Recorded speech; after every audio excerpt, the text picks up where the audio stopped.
Torah Ard, Parsha's Toldot, page 40. Okay, now the Rabbi is explaining that in Kedusha there's a number 10, in evil there's 11, because 11th is the level of Makif, which is the level of Levoina, and that gives the life to Klipa, because it doesn't internalize it, because internalization they disintegrate in Kedusha, so in the Kedusha, so the evil has no jurisdiction and power, but the power of evil comes from the 11th thing, which is higher than that. Okay, in Noida, page 40, it says, Ki achayis be'esekis in Zavusam, the highest that comes in the 10 crowns of shame, meaning the 10 levels of evil. The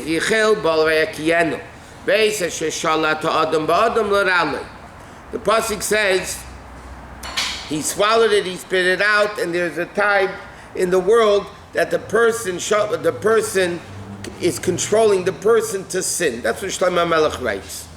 I'm sorry, it's in Iyov. Well, now he's explaining this. Where does evil exist from? The sparks of Kedusha that fell down from the beginning of creation, B'Shvira Sakelim, like it says in Kabbalah, that there were, there's a medrash that says like this, Hashem was creating worlds and destroying them. And he said, Dein lei hanali, v'dein lei hanali. This is no good and this is no good. So seemingly, if you learn it without any Hasidic understanding, it means Hashem did trial and error. Hashem made worlds, he said, nah, no good, next, no good, next. Obviously, Hashem does the job right the first time. So in Kabbalah it says, what does that mean? It means that the Eibishter, there was the world of Tehu, that there was an abundance of light, and the Kalim were not able to handle the revelation, and therefore the Kalim broke. Obviously, this is all very spiritual. It's above time and place, so it's happening right now also. The Kalim broke, but it's a very, very lofty level. And when the Kalim broke, the revelation of godliness that came down through the breaking of the vessel, so to speak, is super high levels that fell super low, because the higher the thing, wall, when it falls down, the higher part of the wall falls further away from the original place of the wall than the bottom part of the wall. So the higher the thing, the lower it falls. 1 second. And that's why that says that Esau and Yaakov, the twins, were Tehu and Tikkun. Esau was born first, because Esau is higher than Yaakov. He was the B'chor. B'chor means the greater. So Esau was in the world of Tehu. Yaakov was the world of Tikkun. That's why in Parsha Vayishlach, we learned yesterday, that it says, these are the Malachim that ruled in Eden, the Fnei Malach Melech Levnei Yisrael, and it says, Vayimlech Vayamas, Vayimlech Vayamas, 7 times. Okay? What does that mean? That represents the Shvira Sakelim, the falling of the spark, the breaking of the vessel, so to speak. Now, Chassidus explains also, what was the problem with the world of Tehu? There was no unity in the spheres. In our spheres, we have like in Sphere Semer, Chesed Shebechesed, Gvura Shebechesed, Teferet Shebechesed, everybody handles each other. In the world of Tehu, Chesed was only Chesed, it didn't tolerate Gvura. There was no unity. Because there was no unity, the levels of Elokus fell. Just to explain this a little bit. Harmony. There's no unity, no harmony. So therefore the Kalim broke. Now, it says at the beginning of Chumash, what's the source in Chumash for this Shviras HaKalim? And not only that, it says in Kabbalah that when the Shviras HaKalim happens, because it's above time and place, so it's constantly happening, 288 sparks of Kedusha, Rapach, Nitzutzim is called, the 288 sparks of Kedusha fell down into Klipa of this world. Some fell down into what's called Klipas Noiga, things that we could elevate, kosher things. Mutar means untied, that the klipa is not bound to the kedusha, and therefore you can separate the kedusha from the evil. And certain things came down in total evil that the Torah forbids, because he can't elevate them. So this is what it says at the beginning of Chumash, V'ruach Elokim mirachefes. The Spirit of God hovered over the water, mirachefes al pnei hamayim. So if you take the word mirachefes, Alter Rebbe brings it down to the mirachefes, the first letter is mem, the last letter is sof, which is mace. The middle letters are rapach, 288 sparks. So that alludes already at the beginning of creation, that there was mace, it died, due 288 sparks of Kedusha that came down into this world. When the Eden left Mitzrayim, again, now these sparks of Kedusha are super holy, but they fell down very low, because the greater the lower it falls. So now it falls into the level of evil. It's mixed with evil. The Avodah of the Jew, like we said, if it's mutar, meaning it's untied, meaning the kedusha of tehu that came into the keli is not bound to the evil, so it's like all kosher things. All kosher things are not kedusha. It's klipa, it's evil. If it's not kedusha, it's klipa. So therefore, you take a piece of bread, you make you wash, you make a bracha, so then you bring out the sparks of kedusha that are in it. Certain things that chazer, Torah says you can't eat. Why can't you eat it? Because you can't elevate it. That's why it's forbidden to eat. Asur does not only mean forbidden, it means it's bound. The kedusha that's in it is bound to the evil. You can make a million brachas and do whatever, you're not going to elevate it. Now, it says in Kabbalah, until Mashiach comes. Now, it says in Kabbalah that when the Yid left Mitzrayim, you have to understand, the whole civilized world, during the Hunger Years, brought everything to Yosef. Everything in the world came down to Mitzrayim. All the sparks in the world were in Mitzrayim. Yosef had all their money, all their animals, all their houses. He had everything. Right? The Pasuk says. Now, when the Jews left Egypt, it says in the Pasuk, "V'gam erev rav ola itam." Simply means erev rav, the tag-along Egyptians, tagged along with the Jews. Arizal writes, Erev Rav, Erev means Taruves, mixture. That's why they're called Erev Rav, they were mixed with the Jews. Begam Erev Rav Allah Itom, Arizal says that Erev is Taruves, Rav Reish Beis, that when the Jews left Egypt, they elevated with them, Allah Itom, they elevated with them, going out of Mitzrayim, 202 sparks out of the 288. How many are left? 86, which is the numerical value of Elokim. Okay? That's why Chassidus explains, and Kabbalah explains, why does the Torah forbid to live in Egypt? The purpose of a Jew being in a place is to elevate the sparks of Kedusha. Mitzrayim was all emptied out already. There's nothing to go back there for. Okay, that's the concept we're learning here. So he says, so evil lives, the existence of evil is dependent on those sparks of Kedusha from the Shviras HaKelim, from the world of Tehu, that sustain the level of evil. Okay, that's what he's saying. That Menei Nitzutze Shenafla Metchiz B'Riyaseh Meshviras HaKelim V'yimlech V'yamos V'gam Machmes Chet Eitzadas, like it says in Sefer Gegulim, that didn't help Chet Eitzadas again. Before Eitzadas, why is Eitzadas so bad? So he ate not an apple. There's no opinion in Torah that says it was an apple.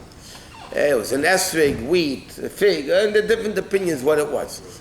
Yeah? So he ate something. So, big deal. It didn't have a proper hechsher. So what's the big deal?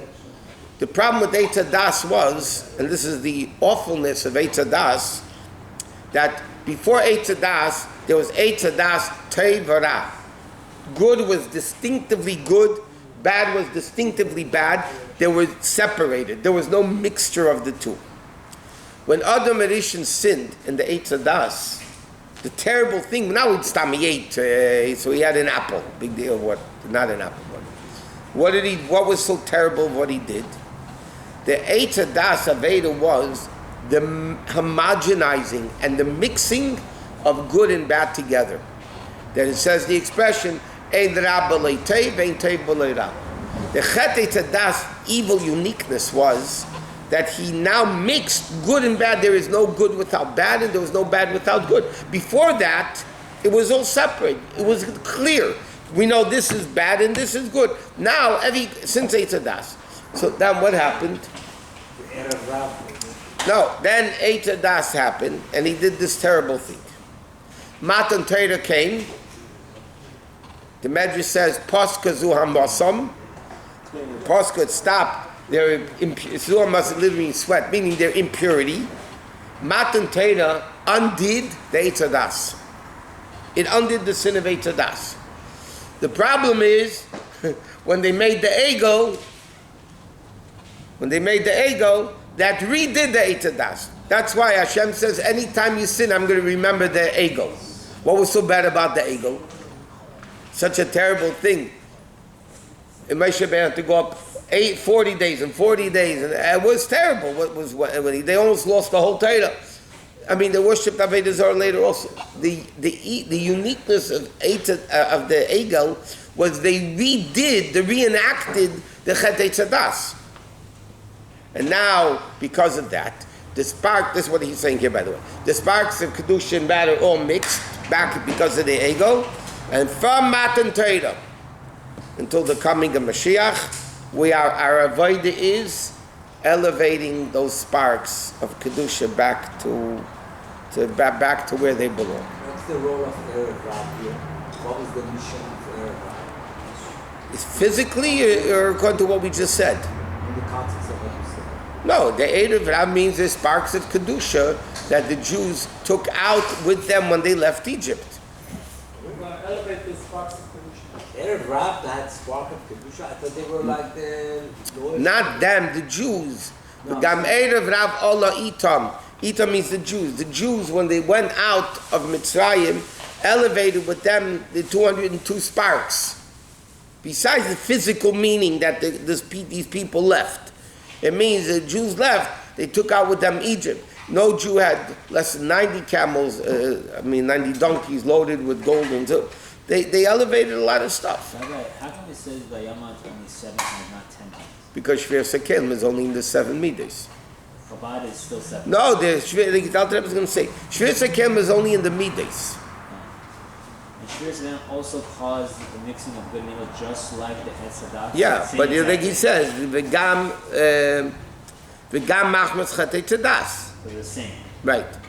Therefore, lefika ninsham chayis bam shubasei golus. Therefore, if it wouldn't have been for, so to speak, for the eight, if it wouldn't have been, this is all the plan. This is all part of the master plan.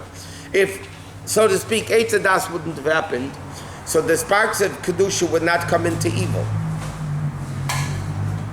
Now evil is sustained by Shver Sekelim and Chet Eitzadas, and every time a Jew sins, by the way. Those things that Hashem tells us don't do. Things that are awesome. Now, by the way, certain things the Torah says you're not allowed to eat, but you can benefit from. Certain things the Torah says you can't benefit from. Like chazer, right? You're not allowed to eat it. That means you can't elevate a pig by eating it. The sparks of Kedusha that are in it cannot be elevated. But you can elevate a pig by benefiting from it. You can make a pigskin football. You can make a pigskin belt, which is all allowed. So if I take a football, let's say, yeah, and I play with Jewish kids football, and that brings them closer to Yiddishkeit, so then you elevated that pig from the pigskin. But you can't elevate the eating of it. The eating. Certain things, chametz and pesach, okay, it's rabbinic. But orla, like the first 3 years or things like that, you're not allowed to benefit from. That means it's completely evil to the extent you can't even benefit, you can't even elevate the benefit from it. You can't do anything of it. So the Torah forbids certain things. For instance, so in order for evil, anything to exist, it needs to be fed. Right? You want to live, you need to be fed. You're not fed, you're going to die, God forbid. Nurtured. Nurtured and fed. Okay. Now, if Torah says pig is evil, okay, the Kedusha in it is bound to evil, you can't elevate it. So therefore, don't eat it. What happens when I do eat it? I feed it. I feed the power of evil. Then evil becomes stronger because I fed it. If I nurtured it, by doing it, I fed it. I fed it in my own life, or I fed it for the whole For the whole world is affected. That means, equally balanced scale, one good deed, one bad deed. Okay. If somebody eats, it's like the mashal, they always tell this mashal to kids, little kids. You can't say mind your own business. I could do whatever I want. And they give a mashal. There was a boat ride, and there was a kid got bored, and he started making a hole with his knife under the seat. So the people screamed at him, "What are you doing?" He said, "It's my seat, I paid for it, I can do whatever I want." They said, "Stupid, you're going to drown the boat." You can't say, "I'm only going to make a hole under my own seat," right? A Jew sins, that's why the Rabbi said the expression many times, mind your own business is against halacha. We're all responsible. We're all responsible. So when the Torah says it's forbidden, but the Torah basically says, don't nurture it. And if you don't nurture it, evil will eventually weaken and get rid of. Therefore, there's no bracha, like we learned, there's no bracha in a negative commandment. Because a negative commandment doesn't bring Kedusha into the world. A positive mitzvah, you put on tefillin, you put talis, you do lulav esrig, whatever the positive mitzvah is, you're bringing Kedusha in the world. So therefore you say the bracha, shekitshanu b'mitzvahs v'tzivanu. Negative mitzvahs, by not eating chazer, I'm not bringing Kedusha into the world. By not eating chazer, I'm just weakening evil, but I'm not bringing Kedusha into the world. So you can't make a bracha, shekitshanu b'mitzvahs, that God sanctified. There's no Kedusha by not eating chazer. The problem is, if you eat chazer, then you strengthen evil. This explains the whole concept, by the way, of Torah mitzvahs, and he says that's the fikach nim shel machayis bam shu b'seid golus, which is the level of golus of the Shechina. Kamayim et Hazal, the golu Yisrael. The reason why the Gemara says like this? Why did Eden go into golus? So the Gemara says to add gadim. Kedeshin eteisav, the Gemara. Kedeshin eteisav aleim gadim, that there should be more converts. Now we know that's anti-Jewish to proselytize and to try to get more gadim. So Chassidus explains, Kabbalah explains, what does the Gemara mean? Not gadim as in converts, sparks of Kedusha that are gadim, meaning foreigners, meaning the Kedusha that fell into the Gashmistic things in Golus, in those places. That's the purpose of the Jew. Because if all Jews would be in Eretz Yisrael, let's say, how would Australia and England and America and all those countries elevate the sparks? You have to be there to elevate them. So Chassidus explains, but the Gemara says not to mean to add more converts, to make the population bigger. It means to add sparks. And he says, V'chein be'esav, and this explains what Esau says, why Yitzchak loved Esau. Kitzayir b'fiv. What does it mean? It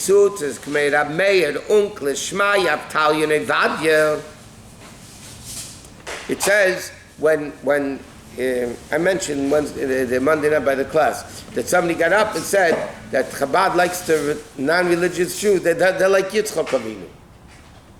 It was a good convention. Tavshin Chav Ches, a big Rosh Yeshiva got up and said Chabad is like Esau. Esau loved Yitzchak because he fed him. Chabad loves the non-religious Jews because they give him money. That's what the guy got publicly and said. So I mentioned this Wednesday night. So you, what? I'm sorry, like Yitzchak. Chabad is like Yitzchak. They love the religious Jews because they give him money. So the next Fabrengen, the next Shabbos, this was the middle of the week. So at the next Fabrengen Shabbos was there. I remember Tavshin Chav Ches. The Rebbe spoke that the Rebbe was lashed out at this person. First of all, he said, "Thank you for comparing us to Yitzchak Avinu. Chabad, you can't get a bigger compliment than Chabad is like Yitzchak Avinu." And then the Rebbe lashed out. What type of disrespect is this for Yitzchak Avinu? Yitzchak, to say that Yitzchok loved Esau because he gave him food, as if Yitzchok was into food and he was into a good steak. And the Rebbe said then, the guy has to go to Marsa Machpelah with a minion and ask him mechila. The Rebbe said, according to Allah, this guy has to go to Marsa Machpelah. So during the week, somebody asked the Rebbe Shaila, I didn't mention this one tonight, but during the week, somebody asked the Rebbe Shaila, Monday night, somebody asked the Rebbe Shaila that l'chayla, that's not the halacha. The halacha is, he can gather the same group of people again, and in the same public forum, ask mechila. So why did the Rebbe say he has to go to Eretz Yisrael to Marsa Machpelah? So the Rebbe smiled, and he said, he had Rachmanis on the person. There's two options. The Rebbe said, there's two options. Either go to the cave and ask mechila, or you can get the same forum again and ask mechila. So the Rebbe said for him to get every person that was there at that convention back in one room and get up and say, I'm an idiot for what I said, the Rebbe said it's easier, Parsha, for him to take a million of people and go to Marsa Machpelah. The Rebbe said, Parsha, I made it his life easier. They should go to Marsa Machpelah and ask mechila. Did he do it or not? Take a minion from here or? No, they would be whatever. Okay, anyway. So it says, so how does Arizal explain, Taka, why did Yitzchak love Esau kitzayid b'fiv? So Arizal explains, Esau, like we learned yesterday, he saw the future. Esau was, Yitzchak saw Esau in the future. He spoke Monday night. Yitzchak saw Esau in the future, not like Rivka now. Now he's in Russia, the head Shabtov, all that whole thing. So it says, Yitzchak foresaw that Rabbi came from Gadim, Rabbi Akiva came from Gadim, Shmai and Naftalian were Gadim, Ovadia, Ger Tzedek in the Rambam's time, and Torah came from all these people. The whole Torah is based on teachings of Rabbi and Rabbi Akiva. So the Rebbe said, that Arizal says, why did Yitzchak love Esau? He saw the sparks of Kedusha that were coming out of Esau. Meaning, Rabbi Meir here he just says, Rabbi Meir, Uncle, Shmaya, Italian, Avadia. Why? Because it's late. But the Arachaim HaKodesh mentioned this many times. The beginning of Parsha Kiseitze, the Arachaim HaKodesh asks a bunch of questions, but he explains over there, whatever, that it doesn't say anywhere in Torah, Goy Shen is Gayer. It says, a sick person became healthy. A prisoner became freed. What should the expression be? Goy Shen is Gayer. A Goy who converted. So the Chidah writes, why is the expression Chazal always Ger Shen is Gayer? He writes a real Goy doesn't convert. And the Arachaim says this in the beginning of Parsha Kiseitze. He says a real Goy doesn't convert. What happened? It says in Kabbalah that Arachaim writes that at the time of Chet Tzadas, a lot of Jewish neshamas got mixed up amongst the Goyim. Really, they're Yiddish neshamas. They got mixed up amongst the Goyim. And those are all the future Gedim.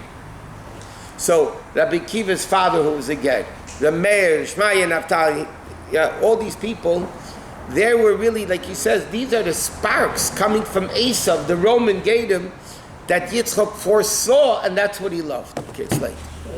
Beautiful.